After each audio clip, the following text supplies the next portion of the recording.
Pai querido, somos gratos por mais um dia de vida e saúde. Obrigado por essa semana.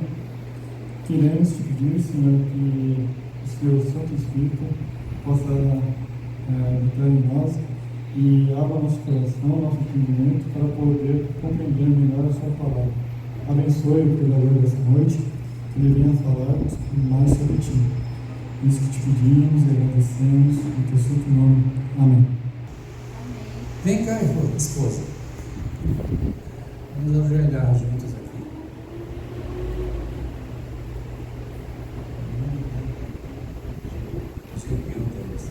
É Gedilda, tá? Então nós vamos ajoelhar agora e ele vai falar conosco.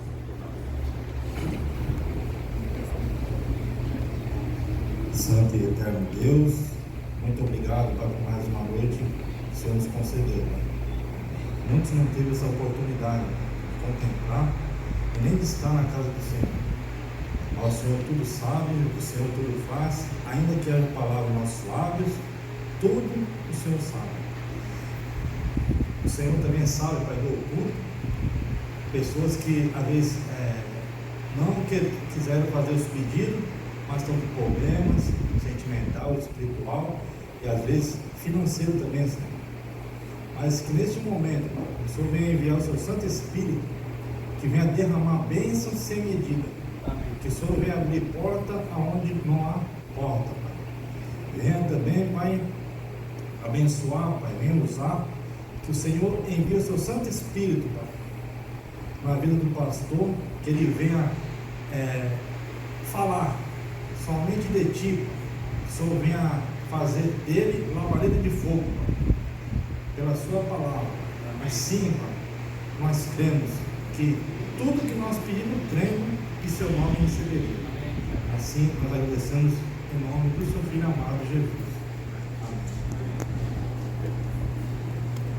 Boa noite. São Mateus capítulo 8. Pode abrir a partir do verso 35. É uma alegria muito grande estar aqui presente, ver aqui várias pessoas, alguns rostos novos, e poder compartilhar a palavra de Deus com vocês. Nós vamos falar um pouquinho sobre um dos milagres de Jesus. Jesus fez muitos milagres. Existem algumas curiosidades na Bíblia. Quantos milagres Jesus fez no sábado? Interessante, né? Foram 7. 7 milagres Jesus fez no sábado. O número da perfeição, o número dos 7 dias da criação, interessante.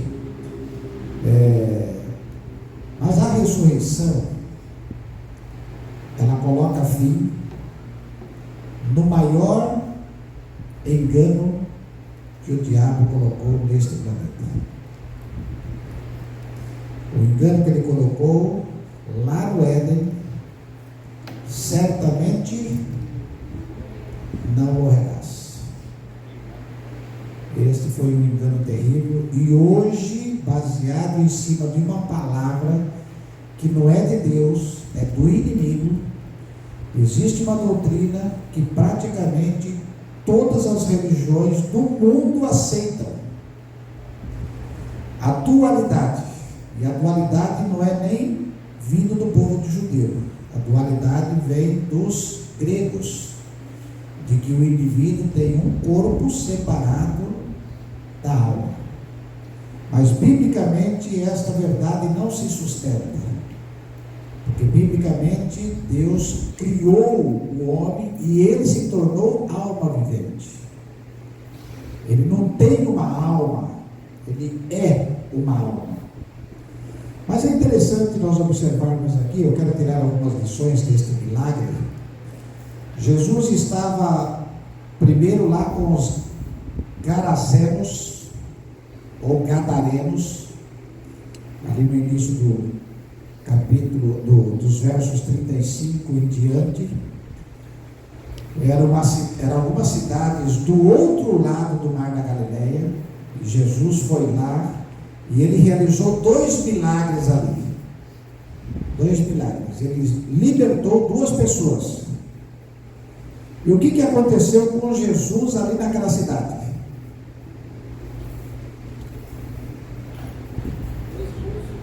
Foi expulso. Ele foi expulso de lá. Foi uma das poucas cidades que Jesus foi expulso assim, logo que chegou, realizou o milagre e foi mandado embora. Mas ele voltou para casa, ele voltou lá para Cafarnaum, que era a sua cidade, mas ele deixou um discípulo lá. Um dos dois que foram libertados, Jesus disse no verso 38, ele queria seguir a Jesus, queria ser um discípulo de Jesus. Ele disse: volta para a tua casa e conta aos teus tudo que Deus fez por ti. Então estabeleceu ali um discípulo, uma pessoa que iria representar Jesus. E o verso que eu quero trabalhar, que está nos versos 40 em diante, o verso 40 diz: ao regressar Jesus, a multidão recebeu com alegria, porque todos o estavam esperando. Onde Jesus estava, havia sempre uma grande multidão. Muitas vezes nós ficamos pensando, mas que grande multidão era essa? Bom, pelos milagres do pão, nós sabemos que as multidões eram grandes. Porque num dos milagres do pão, quantos homens haviam? 5.000 homens, fora as mulheres e fora as crianças. Então, se cada homem tinha pelo menos uma mulher, se cada mulher tinha pelo menos um filho, nós estamos falando de que tamanho é essa multidão? De 15.000, pelo menos. E poderia ter mulheres que tinham muito mais filhos, tá certo? Então nós estamos, e homens que tinham mais mulheres também, então nós estamos falando aqui de grandes multidões. E aqui no verso diz: e eis que veio um homem chamado Jairo, que era chefe da sinagoga. O chefe da sinagoga era o líder espiritual da comunidade. Então Israel, dentro de Jerusalém, havia um templo, que Jesus volta e meia ia para aquele templo, cumprir alguns requisitos, que pelo menos 3 vezes por ano um israelita teria que ir a Jerusalém. Das 7 festas que eram programadas e realizadas em Jerusalém, pelo menos 3 o israelita deveria estar presente. Então,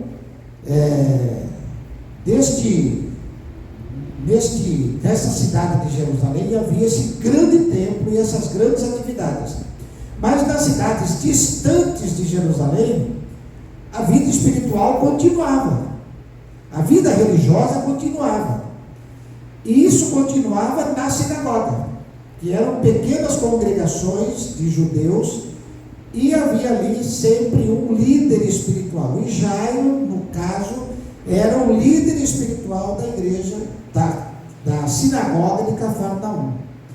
E prostrando-se aos pés de Jesus, lhe suplicou que chegasse até a sua casa, pois tinha uma filha única de uns 12 anos que estava à morte.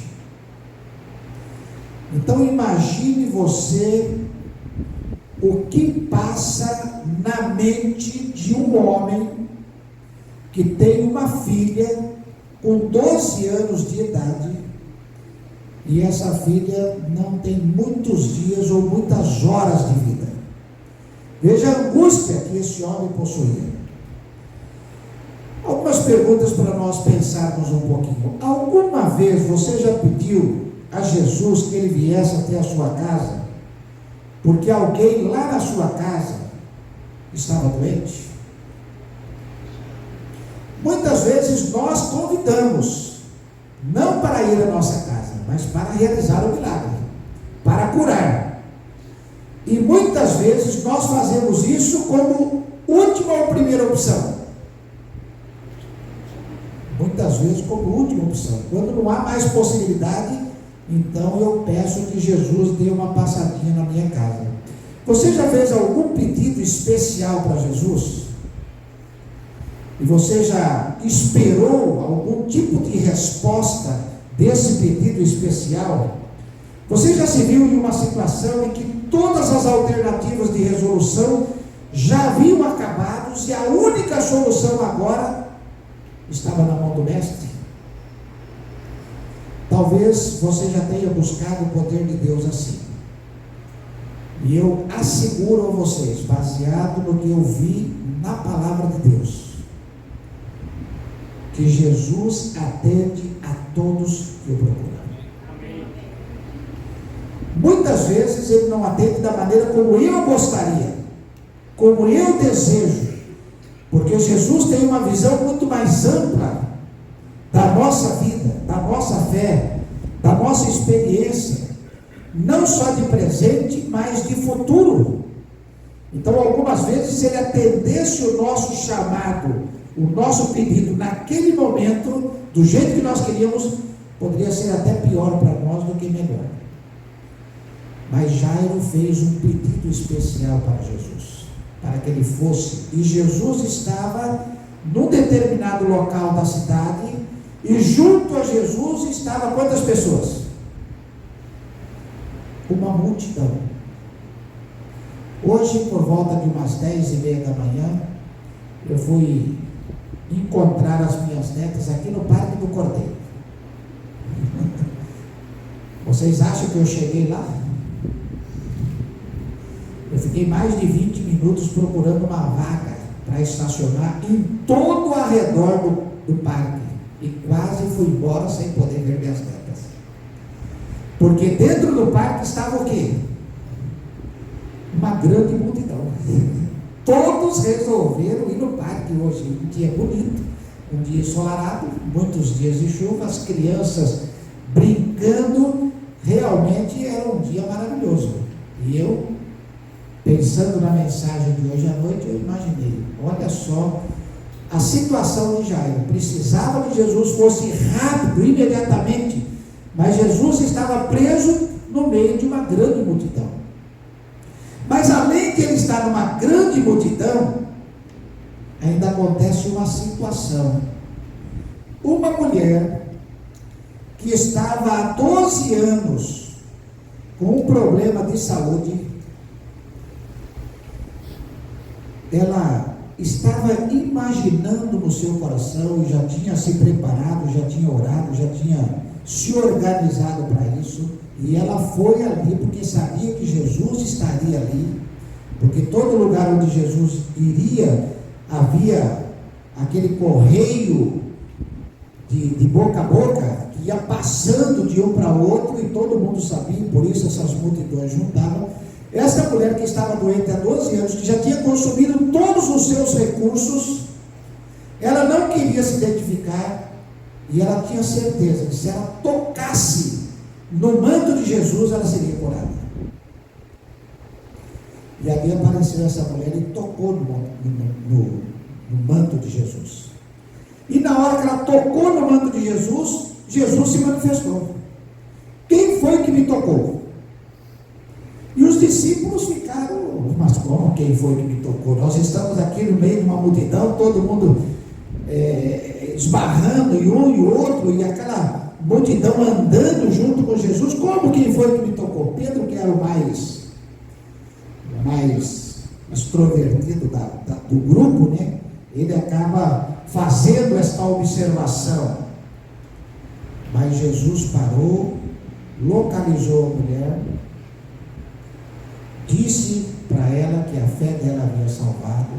Essa mulher enfrentava um fluxo de sangue, e como era um problema cerimonial, essa mulher estava privada de ver a sua família, essa mulher estava privada de ir à sinagoga, essa mulher estava privada de ter vida social, isso nos últimos 12 anos. Imagine a situação que essa mulher estava vivendo, a situação que essa mulher estava experimentando na sua vida. E naquela manhã, bem diante de um convite de um líder da sinagoga, ela me aparece e realiza esse fato, este ato. E eu pergunto para você já ficou em uma lista de espera? Alguma vez? Jairo se sentiu nesta lista de espera nesse momento, só que ele não tinha tempo. As coisas estavam andando muito rápido, E ele não tinha tempo para isso. Você já teve que enfrentar uma grande fila para ter o seu pedido atendido? Hoje, quem saiu realmente teve que enfrentar fila para todo lado. Minha filha foi ao shopping buscar um celular que ela havia encomendado. Para entrar e sair do shopping, ela gastou 1 hora. Então, é esse tipo de coisa. Você já ficou ansioso por uma resposta? Queridos, quando Jesus, para fim de atender uma pessoa, ele não se esquece da outra que também pede por socorro. Jairo pediu socorro, mas aquela mulher também pediu. Jairo era um homem influente na cidade, conhecido por todas as pessoas. Aquela mulher era anônima, ninguém a conhecia. Mas Jesus deu a mesma atenção para Jairo, ele deu a mesma atenção para a mulher. Parou, conversou, se certificou de que ela havia sido curada, deu a bênção e ela seguiu o seu caminho. O toque da fé encontra poder em Jesus. Muitas vezes nós carregamos cargas muito pesadas na nossa vida. Nós nos limitamos a ter um encontro distante de Jesus. Mas se nós pudermos chegar próximo e tocar pela fé em Jesus, com certeza nós vamos desfrutar do problema, ou melhor, do poder de Jesus. Então, quem me tocou foi a pergunta mais insensata, talvez, que algumas pessoas imaginaram ali. Mas apenas um toque em Jesus é capaz de mudar a nossa vida por completo. Amém. E aquela mulher teve uma mudança na sua vida. Em São Lucas 8,49, diz assim: falava ele ainda quando chegou uma pessoa da casa do dirigente da sinagoga, informando: a tua filha já está morta. Não adianta mais incomodar o mestre.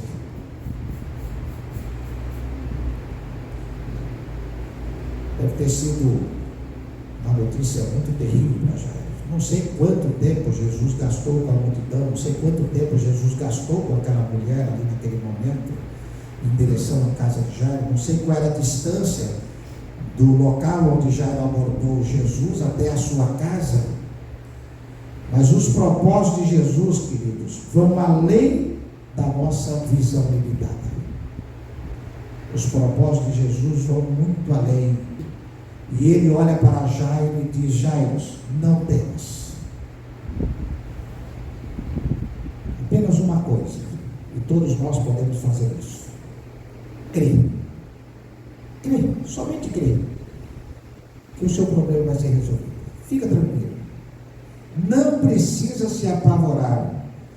Tudo que Jesus faz, ele faz no tempo certo.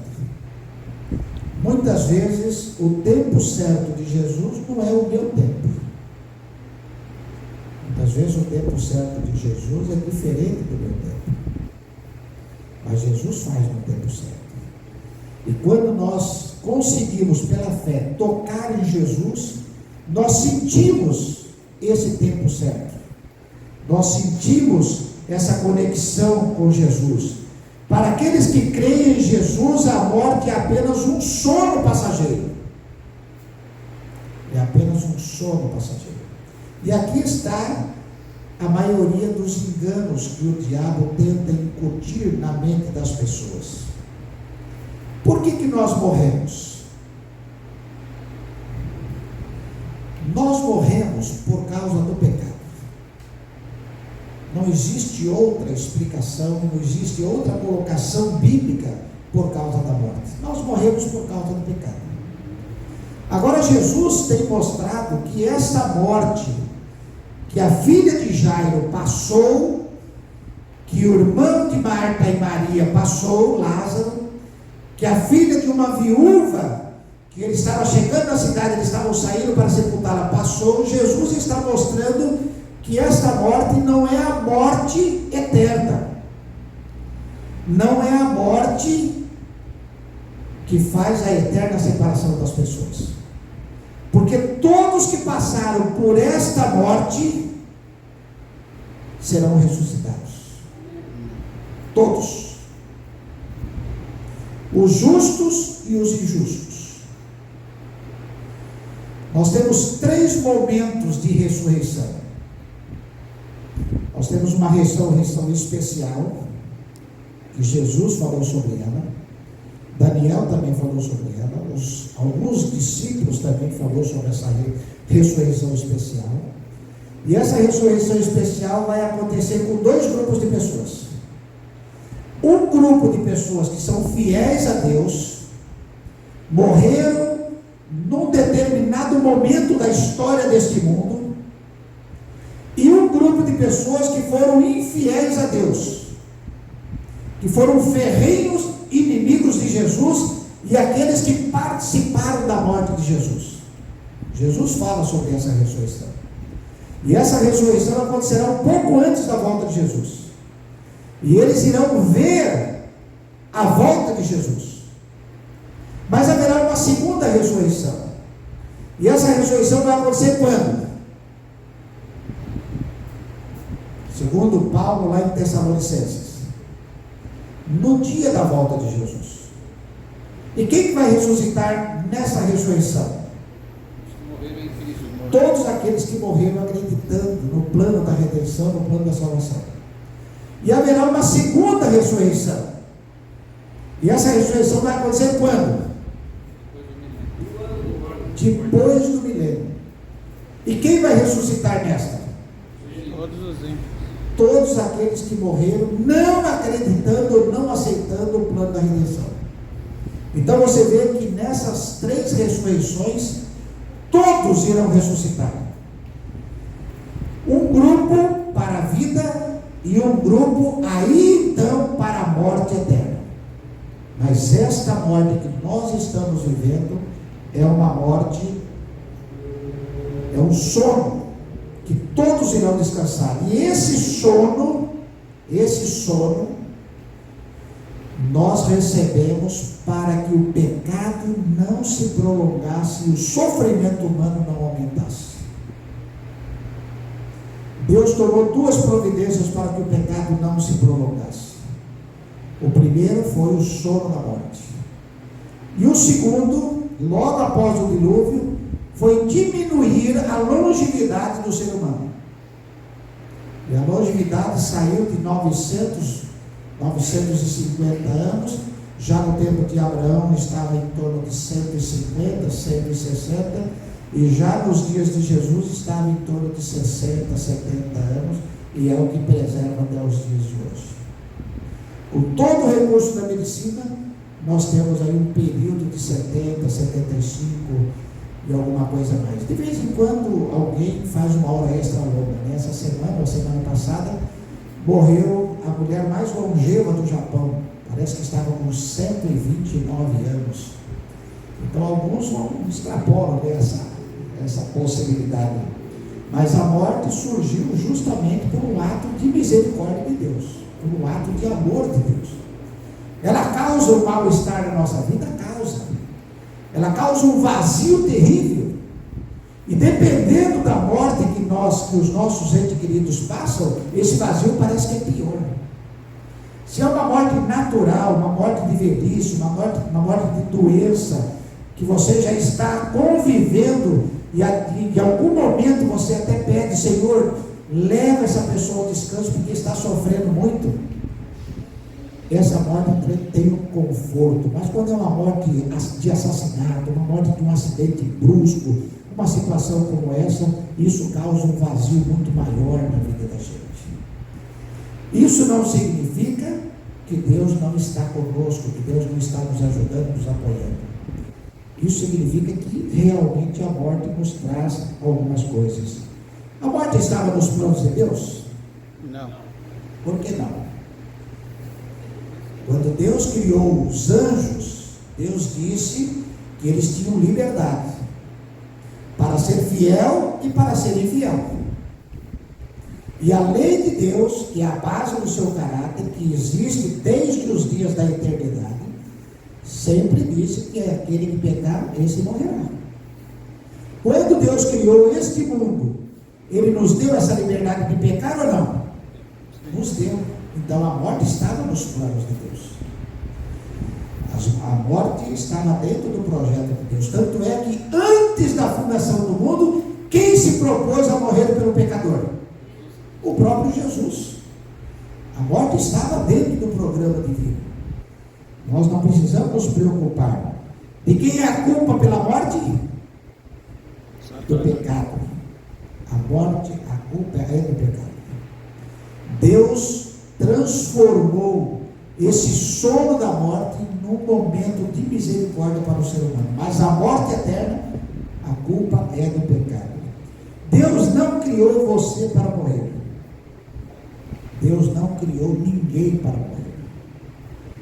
Deus criou todos nós para sermos obedientes a Ele e viver eternamente. O que acontece quando morremos?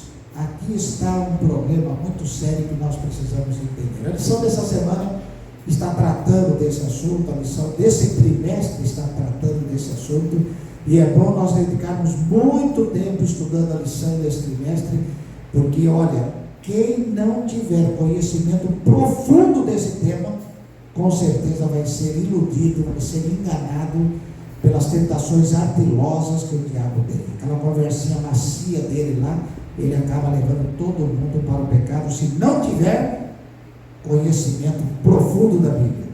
Nós temos que fazer o que Jesus fez lá no deserto. Quando ele veio com a mesma conversa com Eva, ele veio com Jesus no deserto, o que Jesus disse? Jesus deu 3 respostas. Qual foi a primeira? Todo mundo junto. Está escrito. E qual foi a segunda? Está escrito. E qual foi a terceira? Está escrito. Então, se nós temos conhecimento da palavra de Deus, o diabo não vai nos iludir, não vai nos enganar. Porque quando ele vier com essa conversinha, você simplesmente vai dizer o quê? Está escrito. Está escrito. A palavra de Deus já diz isso. E nós temos que ter certeza disso. Então existem algumas perguntas aí. Existe reencarnação?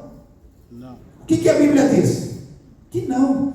Todos vão passar pelo sono da morte e vão ressuscitar. Uns para a vida e outros para a morte. Esse é o que a Bíblia diz. E nós vamos ver alguns textos mais. Vamos diretamente para o céu? Não. Não. A Bíblia não fala isso. Nossa alma vagueia por esse mundo? Não. Como que vai vaguear se nós não temos uma alma? Nós somos uma alma vivente. Podemos consultar os mortos? Por que não?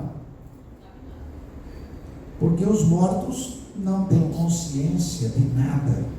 Os mortos podem nos ajudar em alguma coisa? Não. De maneira nenhuma. Há pouco tempo atrás eu fui fazer um funeral.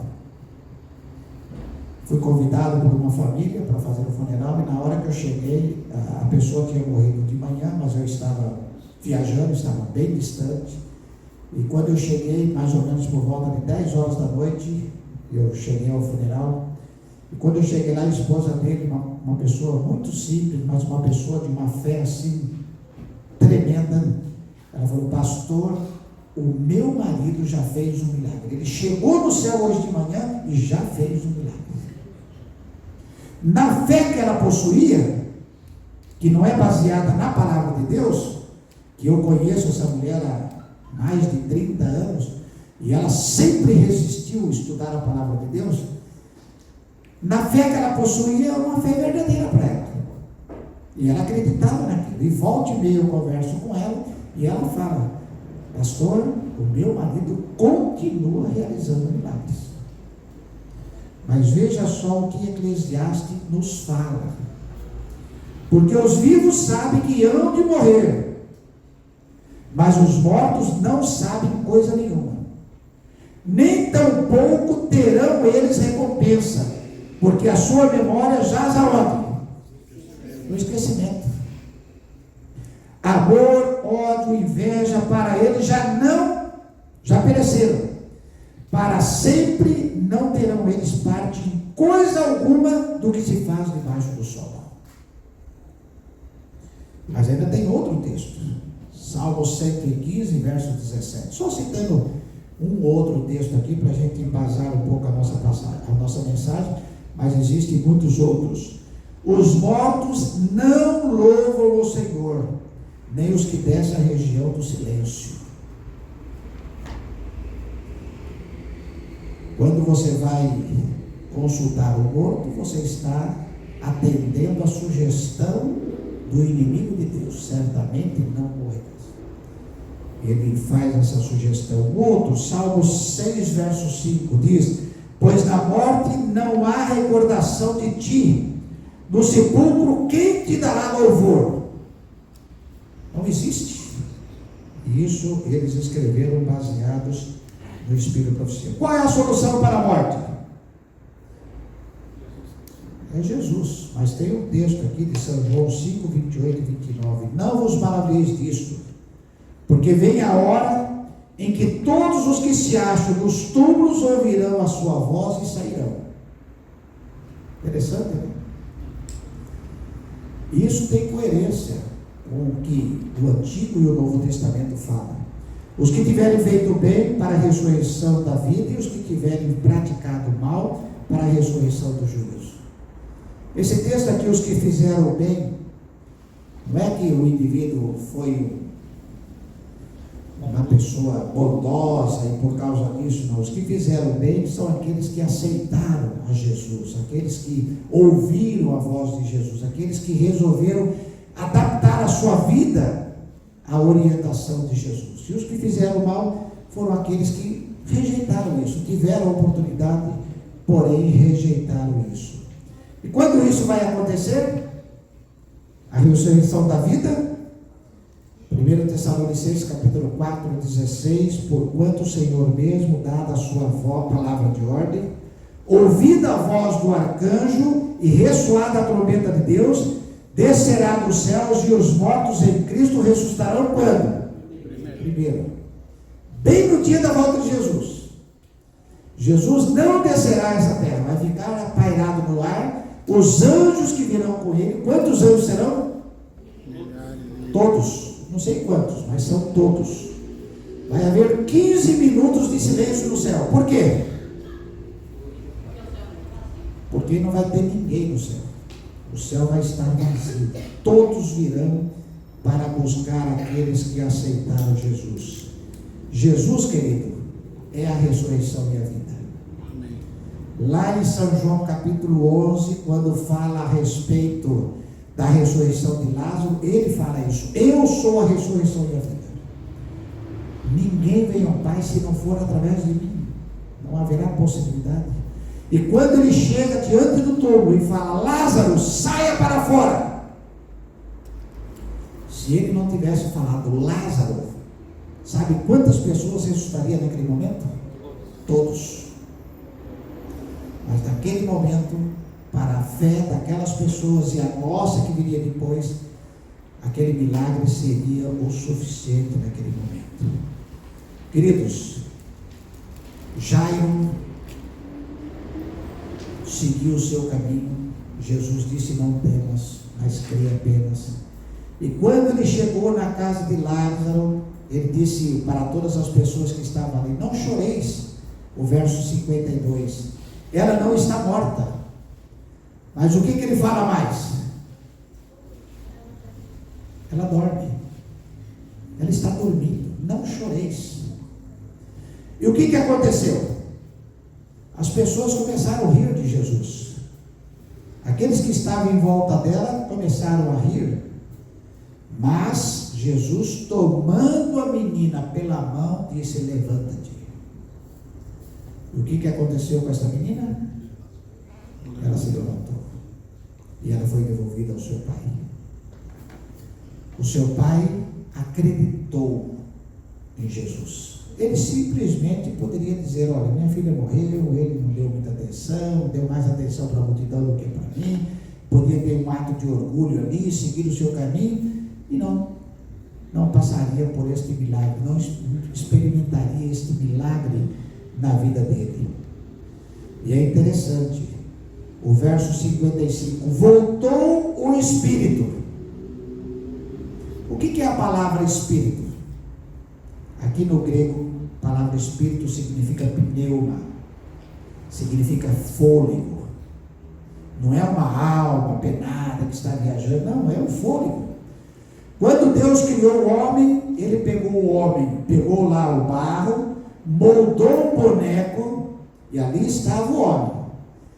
Mas o homem tinha vida? Não. O que Jesus fez? Transferiu vida dele para o homem, através de um sopro. Então o homem tornou-se alma vivente.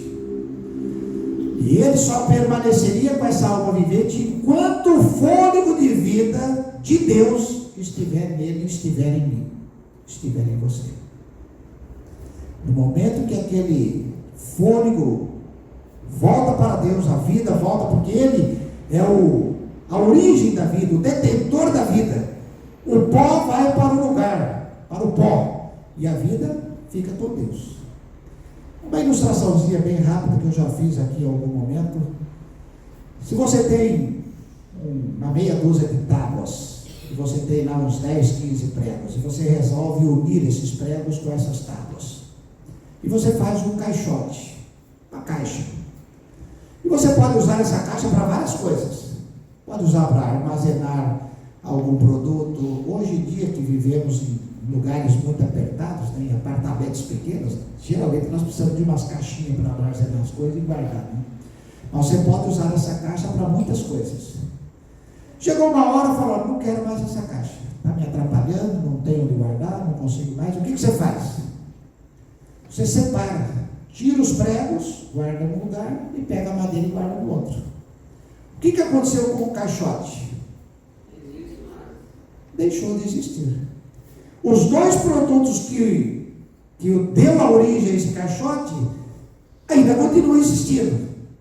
O pó da terra e o fôlego, a vida, continua existindo no nosso caso. Mas não existe um terceiro elemento, não existe alguma coisa extraordinária.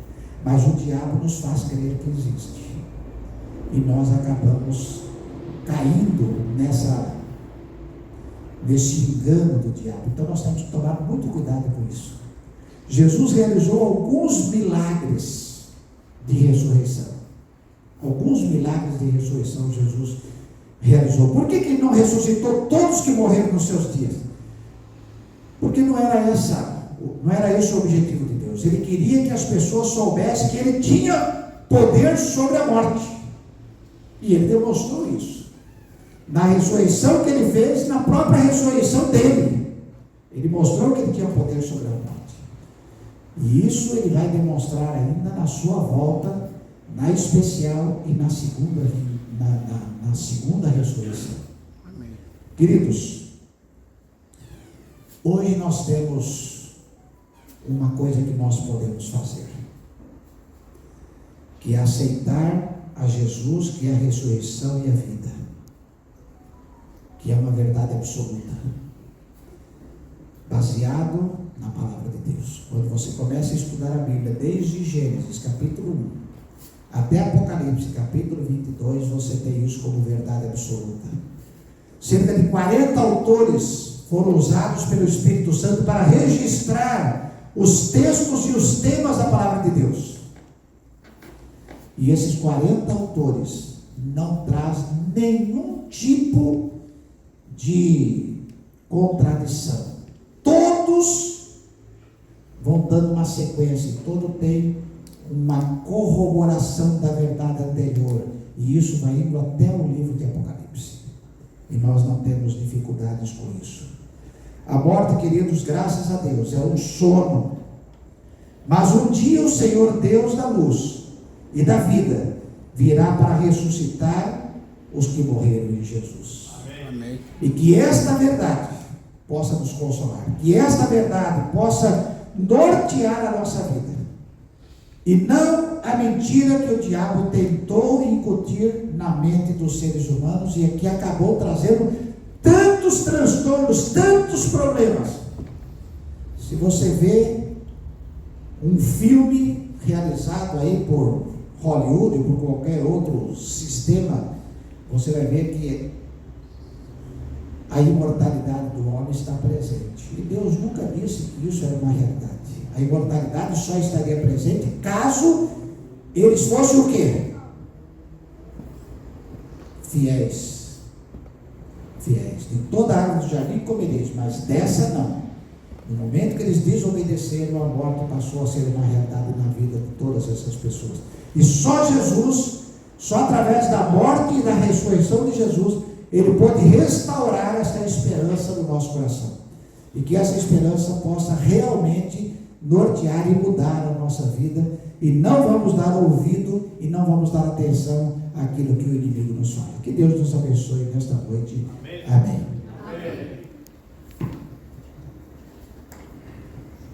Amém.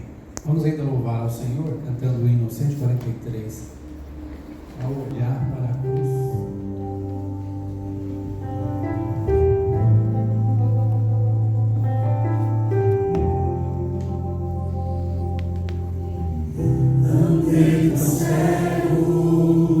Sem rumo certo, buscando a paz e descanso, eu procurei por tantos meios justificar meus erros, mas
Eterno Deus e Pai, somos gratos a Ti, Senhor, porque o Senhor se auto-revelou e revelou-nos tudo o que precisássemos saber para vivermos uma vida na Tua companhia e na Tua presença. Ajuda-nos, Senhor, a estudarmos a Tua palavra, que nós não sejamos enganados pelo inimigo, por frases soltas que ele colocou e coloca na vida de muitas pessoas e que acaba trazendo um prejuízo muito grande, que é a vida eterna. Pai querido, abençoe esta congregação, abençoe a cada um de nós, que ao sairmos daqui possamos sair pensando na cruz do Calvário, na ressurreição, no poder que Jesus adquiriu e tem sobre a morte. e que nós possamos nos alegrar, que nós possamos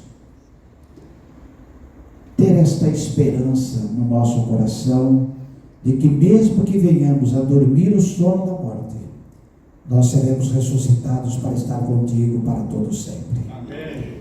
Senhor Deus, ainda temos alguns dias dessa semana, rogamos que nos proteja, nos guarde, ao sairmos daqui em direção à nossa casa, nos dias úteis de trabalho, que tudo possamos fazer na Tua companhia e que o Teu anjo poderoso possa estar ao nosso redor, ao nosso lado, nos protegendo. Amém. Abençoe o pastor Mauro, a sua família, abençoe a liderança desta igreja. Permita que muito em breve possamos estar na Tua presença. Te rogamos em nome de Jesus. Amém. Amém.